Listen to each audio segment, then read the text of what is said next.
This is Cast of Wonders, the young adult fiction podcast featuring stories of the fantastic. Welcome. Episode 465. I'm Catherine Inskip, your editor and host. Our story for today is In Real Time by Avra Margheriti, a Cast of Wonders original. Avra Margheriti is a queer author and poet from Greece. Avra's work appears in publications such as Lackington's, Baffling Magazine, Daily Science Fiction, and Fusion Fragment. You can find Avra on Twitter at Avra Margheriti. This story is narrated by Jules Orator. When Jules Orator was a kid, they thought actors were actually experts, and their dream was to be on Star Trek The Next Generation, so they tried to be an expert in everything, just in case the show called up. Originally from the Pacific Northwest, they now call Melbourne, Australia home. They sling code by day and have too many hobbies by night. I mean, Picard is now filming, right? Just the one content warning for this episode. One scene includes the use of marijuana. And now, we've a tale to tell.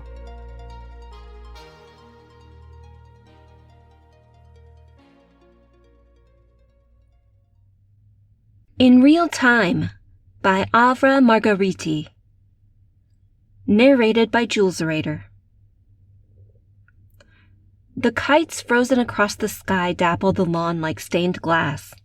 Human statues dot the park, caught mid-motion. Picnicking, dog-walking, sunbathing. They might have been unnerving once. Now the utter stillness and silence soothes me like nothing else. In frozen time, scents are amplified tenfold. Grass, flowers, sugar. I drop a few coins into the vendor's tip jar, and then fill a clear bag with candy worms, chewing as I stroll down the small hill. When a shape weaves between the stationary people, I think it's only an optical illusion. A vase, two faces, now a vase again. I blink and the silhouette has drawn closer. It belongs to a kid not much younger than me in appearance, although there's really no way to tell with people like us, who know how to manipulate time. The kid nods at me, casual like we're meeting in the street and not in a frozen world, then steals a fistful of my candy. "Who are you?" I ask once my tongue unglues itself from my palate. "Ant."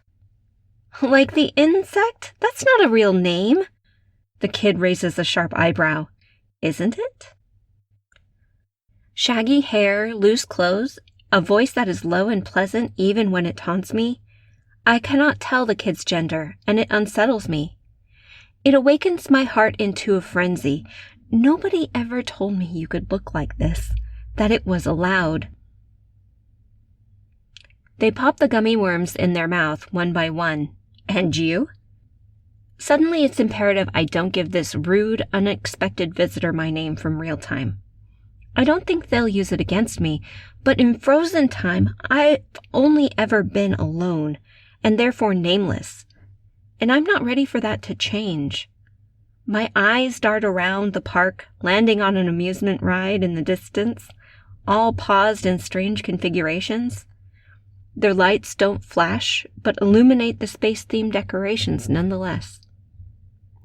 "Buzz," I say, breathless. "Buzz Lightyear." Ant doesn't comment or challenge me, only looks down at my candy again. Before they can sneak out another handful, I give them the whole bag. "Well, Buzz, guess I'll be seeing you."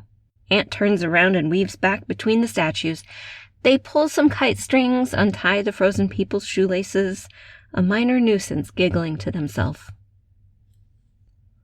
"Wait!" I call, but they're already gone, leaving me with empty hands and a racing pulse. The next time we meet, we're in a busy street lined with shops and cafes. I'm coming out of a mattress store, where I've spent the last however many hours napping to shut up my overthinking brain. Ant is in the middle of traffic, hopping between cars. They pull faces at mid-flight pigeons and leave muddy footprints on car hoods. It's not wise to disturb the world around us when it's paused, but something tells me they wouldn't appreciate a lecture. "Ant?" I ask before I can talk myself out of it. They puff up their chest like they're used to defending themselves. Like I said, that's my name. Problem, Buzz? I balance on the sidewalk's edge, but don't step into the unmoving sea of vehicles. I'm not Buzz, but I'm really not my other name either, the one I withheld our first meeting in the park. It was months ago in real time. More in frozen time. I don't make the same mistake as last time. No, sorry, I like it. Good. There's no spoken agreement, but soon we're walking side by side, arms swinging between us. This is what I do alone when I will the world to stop spinning. I walk through my town, past my school, my house, all the places I'm allowed to visit in real time, and the ones I'm not. When everything else moves, it's like I'm the one who freezes. I need this calm and quiet to hear my own thoughts and process and breathe and just be without outside interference. I catch Ant's reflection in a storefront. I expect another grimace, googly eyes, fingers and nose. Instead, the look in their eyes is too melancholy for their face to contain. I cast around for a distraction. How old are you? Ant scoffs. Whatever sadness I thought I saw is swallowed up by gruffness. Now that's a stupid question. How old are you? Point taken. I look 15. I should be 15. But I can't know for sure. That's the thing.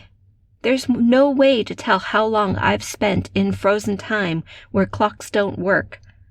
The more I step outside of time, the harder it is to leave this little bubble I make for myself. I feel about 1,000 years old. Then again, I've always felt this way. Ant thrusts a hand into their jeans pockets and offers me several hard candy, a silent apology. Here, for you. Swipe them from my shrink's office. I take one, savoring the burst of lemon. In frozen time, everything tastes, smells, feels better. The world is mine, and I, too, feel like a part of it, rather than a trespasser. Is that where you were when you messed with time? We're walking loops around the same city block, but neither of us seem to mind. When we sidestep the human statues, it feels as if we're dancing. Yup, they shrug, faux casual, smile with crooked teeth, only it's more like a wince. She won't use my pronouns. I needed a break, so I froze time, took all the candy from her desk, and here I am. You? Music lesson, I say. I'm not very good at it. I guess I was just tired of feeling stupid. Ant nods as if they get what it's like to feel so small, so inadequate. Do you talk to your therapist about this? Frozen time? I tried using metaphors. She calls it disassociation, leaving yourself and going elsewhere. Except in my case, I take my body with me, unfortunately. It's other people I leave behind. I'm sorry, I say, although I'm not sure what for. Ant smiles. It's still crooked, but brilliant too. Don't be. I have you, yeah? You understand. I start to carry candy in my pockets because of Ant's sweet tooth. They roam the same places I'm known to frequent in frozen time. Sometimes months pass before we meet again. On one occasion, I'd rather not repeat, nearly a year. That first meeting should have been an outlier. I'm not naive enough to think I'm the only one capable of manipulating time with my mind. There must be others like us, but it's rare to meet one, as it requires two people pausing time simultaneously. How weird is it, how miraculous, to be able to subconsciously synchronize our need for escape. Except it's not miraculous at all. We're not on the same wavelength, Ant and I. It's just math. We both freeze time all the time. The world stops spinning and it's safe. Stagnant, but safe. Sometimes I spend weeks just walking, resting wherever, eating whatever. The sun doesn't move across the horizon, and I feel like a pilgrim or a prophet or a poltergeist. But I'm only haunting myself. I'd pretend I'm a field mouse dozing among wildflowers. A crafty urchin from Victorian London. Buzz Lightyear floating through deep space. Buzz Aldrin stepping out on the moon. I bring or borrow clothes, but they're all a costume, an armor. So many roles, so many storylines.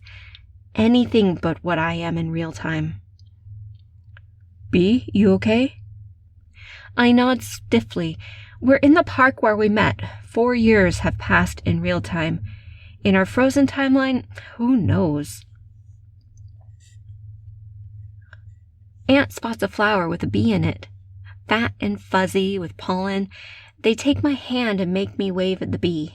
Then they blow kisses at the ants nestled in the grass. Hello, hello, babies, bees and ants, get it? Their antics can't make me laugh today. I'm supposed to be taking a quantum mechanics exam, I blurt out. I'd enrolled in the local university, even though that meant living at home, because I didn't want to lose Aunt, now a high school senior. We don't meet outside these stolen pockets of stillness, and it's not like I could ride a bus or drive through traffic in frozen time to find them. The cars are all locked in place, and there's no public transport when the only person in the world is you. Yeah? Aunt asks. How's that working out for you? You'd think I'd be better at it, seeing as I can literally bend time. And before you ask, no, I'm not cheating. I just put my pen down and walked until you found me. I sit down among the blades of grass, careful not to crush the flowers and insects. Who cares if someone notices grass stains? I don't know how to explain once I'm back in real time. Nobody would blink twice if I walked into class wearing lit clothes I normally hide in my backpack, the only ones Aunt is allowed to see me in. Nobody would care, right? Aunt plops down next to me without comment. They reach into the pocket of their oversized hoodie and produce a candy bar and a bag of pot. Your choice. I probably shouldn't, but I pick the pot and watch as they roll a joint for us to share. I look down at myself as they work, my mix and match clothes in particular. Maybe I am a fraud. Maybe I do it for the attention. Never mind that I only dress and act the way I want in frozen time, where there are no witnesses. We pass the joint back and forth, not talking, just breathing in the smoke and the sunlight, nudging each other now and then. It should be peaceful, but I itch all over, squirming like a snake during a shed. You've never asked me, I say. Bad idea. When it first started for me, when I first stepped out of real and into frozen time. Aunt's first was during their grandmother's funeral. They told me they walked up to her open casket, staring at her for hours, but they couldn't make time move backwards. Pause and play, not rewind. No fast forward either to a place where things no longer hurt. I thought you didn't want me to know, Aunt says. Not like they're hurt, but matter-of-factly. I want you to ask, I think, angered. I want someone, you, to know. I was 10. All my relatives have come over for my birthday party, and everything was pink and girly. The decor, the presents. I wore a princess dress, and I know now I don't hate pink, and dresses are nice sometimes. But you dislike the word girl? I spend a few moments coughing. The smoke from my lungs streaks the sky, proof that I'm here, then gone. I dislike being called something I'm not. So we're waiting for the cake, right? Pink roses, pink icing, I remembered that. Birthday girl. And I picture myself getting up and opening the door and just walking. I visualize it as best I can. Doormat, fence, neighbor's bike, stop signs, even the birds perched overhead. Then I look around and everything really has stopped. Frozen. I'm free to leave, do anything, be anyone, but all I do is hide under the kitchen table and cry until the world starts up again. I stop talking and push my face between my knees. I don't want to see the look on Aunt's face. Will they laugh and say, "You're a copycat. Do you want to be like me so badly?" Or worse, will their mischief turn to pity? Poor little Buzz Lightyear, walking and running but never feeling free. I'm sick of Aunt's pot. I scramble away, the sun in my eyes, spots dancing and converging. Pareidolia, that's what everything is. "Bee," Aunt calls, running after me. "I'm sorry. Let's forget I heard that story." No, it's not but I don't know what I want to say. Even in frozen time, I'm still exposed for the whole world to see. I don't like this violent vulnerability. I don't like it at all. Aunt looks disheveled, frantic. Wordlessly, they tow me toward the tree shade. We sit for hours. We could grow old here for all I care. Not that our bodies would know the difference. The sun doesn't change positions, but the buzz and the itch fade eventually. My skin is left hungry, but for what? Aunt hands me a water bottle and rubs my back. "This might be a terrible idea," they say, "but can I kiss you?" My heart soars, then plummets, all in the span of a not second. "If you do, I'll never want to leave this place again." "Okay," they say, backing away. "Okay." I kiss them. I thought our mouths might be bitter with smoke. Aunt's lips taste like sugar.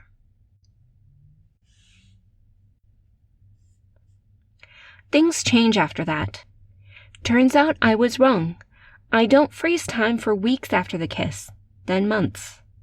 It's the longest I've gone solely in real time, and it hurts in ways I imagined and ways I did not.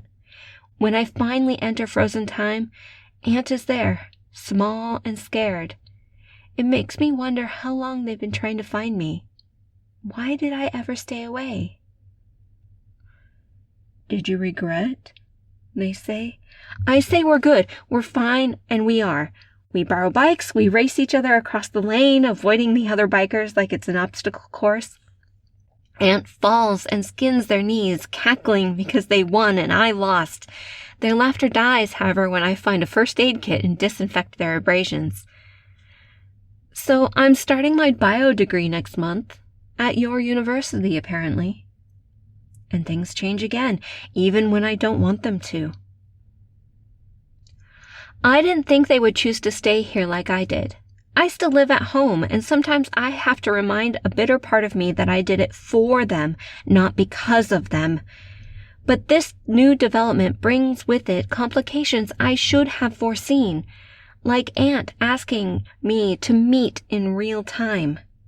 "No," I say. My hands are sticky with blood and Band-Aid glue. Aunt's elfin sharp face falls. "No? Why?" Why? I mount my borrowed bike and pedal away, put it back where I found it, clean the blood from my hand, remove any indication that I was ever here.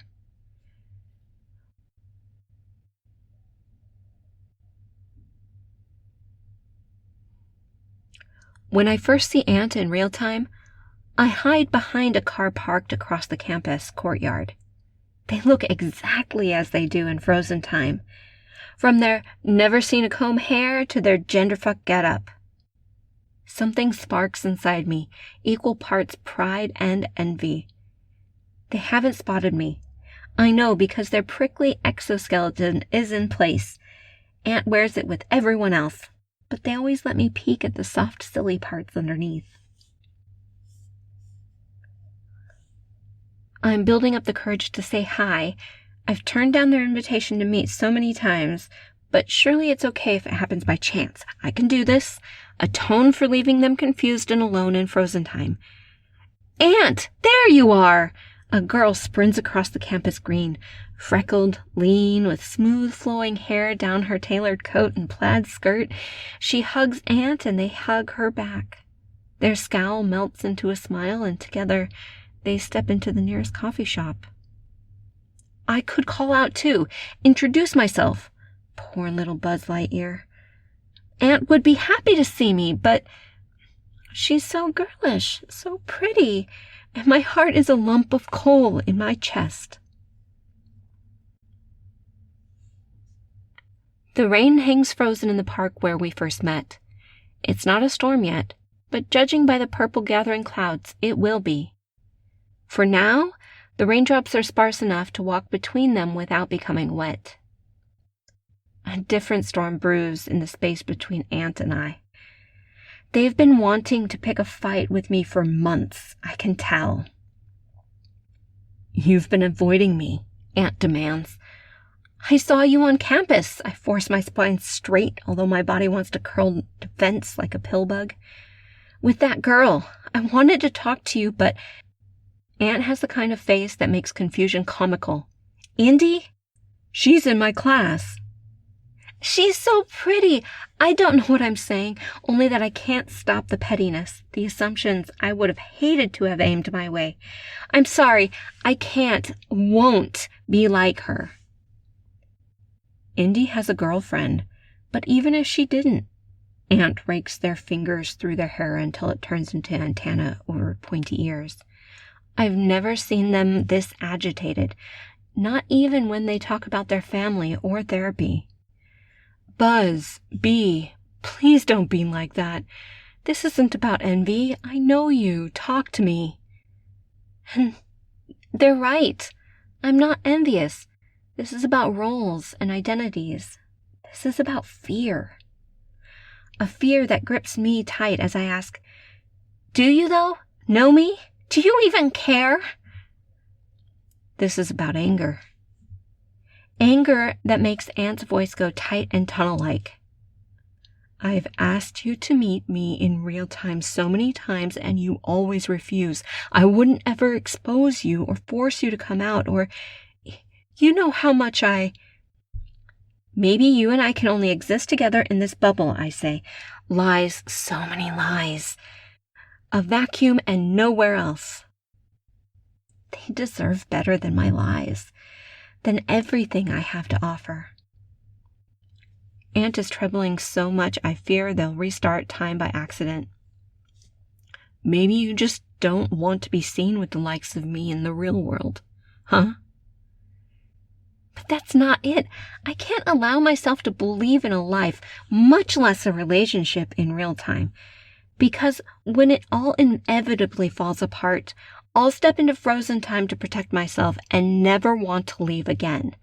I'll become a god in a world of my own, anonymous, ancient, alone. I've stayed silent too long. Aunt's eyes stop trying to plead with me even through their anger. With a shake of their head, they turn around and march back into real time, away from me.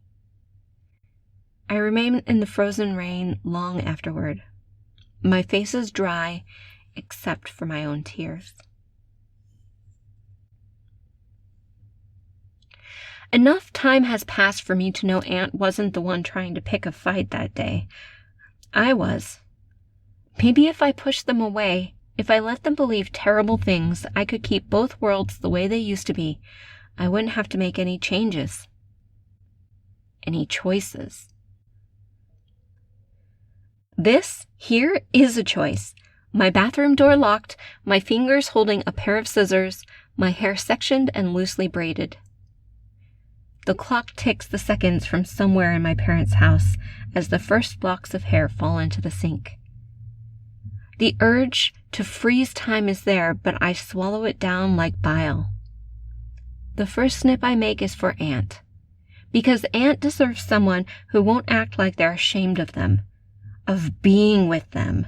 I don't want Aunt to find someone braver than me, so I guess I'll have to become a braver version of myself. The rest of the snips of the scissors, however, are solely for me. Once again, I don't freeze time. Out in the wilds of real time, I laugh and cut and laugh. I've always felt like my time is running out, even when I hold it all between my palms. Now I exist in the moment for the first time in ages. It's just hair. It's also so much more. A haircut won't make me who I am, but it still feels pretty damn good. By the time I'm done, my hair barely grazes the tips of my ears. Much shorter in the back.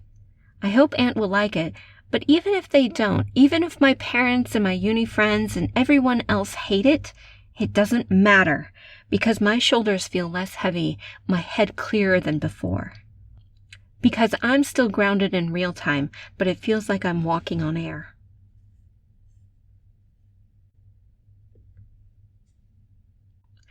Some things change fast.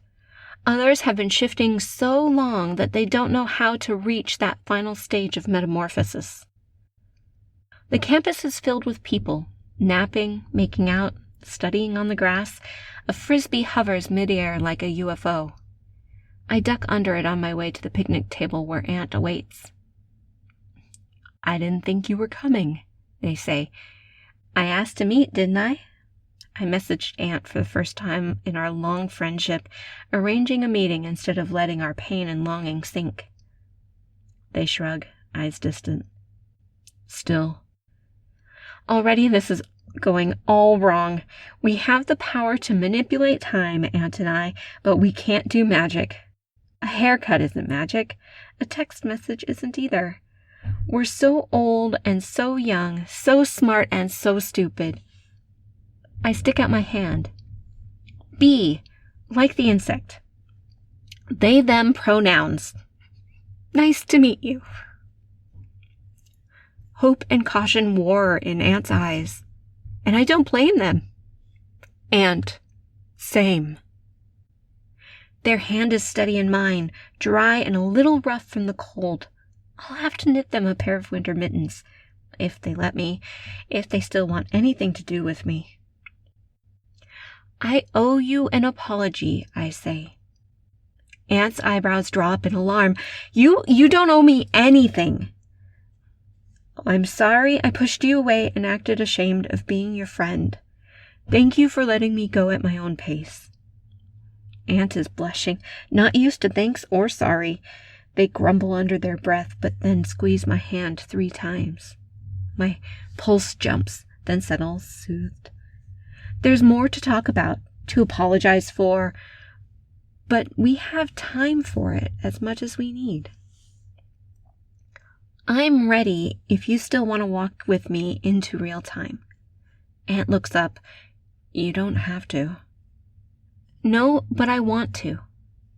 We've never done this before. For all the times we've entered the same frozen patch of time, we've never left it in sync. And I want to. I do, even though my whole body tenses as if it were to keep me here where I'm safe and in control. Lonely, too. On a count of 3? I nod. Aunt climbs over the picnic bench to stand beside me. We're still holding hands as we walk across campus, over the invisible line where times converge. The air changes against our skin. A cacophony of laughter and conversation envelops us. Everything is moving, and I have to close my eyes momentarily to escape the vertigo. Aunt's hand doesn't budge. Their footsteps do not falter. I open my eyes, breathing in Aunt's familiar sugar scent. We walk together, and my world shifts again, from too much to just enough. This is a story about change and escape. Figuring out how to be our true selves can be scary, and facing the world sometimes becomes overwhelming. We need the world to stop. We need time, alone, just to be. I expect many people have their own frozen times. But eventually, inevitably, the clocks keep running. Real time moves on, and we have to keep moving within it. In those circumstances, finding friends who understand us and accept us is one of the best things that can happen to us. Friends with whom time does appear to stand still, giving us moments that we wish could last forever. And friends who give us courage to keep moving forwards to face new adventures together. So, we might not be able to freeze time, get extra study done for that quantum physics exam, escape from awkward relations, hide from the hard things in our lives. But with the right company, maybe we don't need to. Join us again soon. We love bringing you the best audio fiction week after week, but we can't do it without your support. Your donations pay our authors, our narrators, our servers, and our staff. Please consider supporting us with a monthly donation through either PayPal or Patreon. You can also review us on Apple Podcasts, request us on Spotify, and consider the stories we publish for award consideration. There are lots of ways you can help. Join the discussion on the EA Forum, forum.escapeartist.net, or the EA Discord. Visit us on Twitter at Cast of Wonders. Come say hello. Cast of Wonders is a production of Escape Artists Incorporated and is brought to you by editor Catherine Inskip, assistant editors Andrew K. Ho and Carissa Sluss, editorial assistant Amy Brennan, associate editors Amy Brennan, Alicia Caparaso, William Haight Minor, Umera Hussain, Sean Proctor, Ray O, Susie Rodriguez, Emma Smales and Denise Sudell. Our art director is Alexis Goebel, our community manager is Denise Sudell, and our audio producer is Jeremy Carter. Our episodes are released under the Creative Commons Attribution Non-Commercial No Derivatives 4.0 International License. That means you can download or listen to the episode on any device you like, but you can't change it or sell it. Our theme music, Appeal to Heavens, is by Alexei Nov and available from Promo DJ or his Facebook page. Thank you for listening.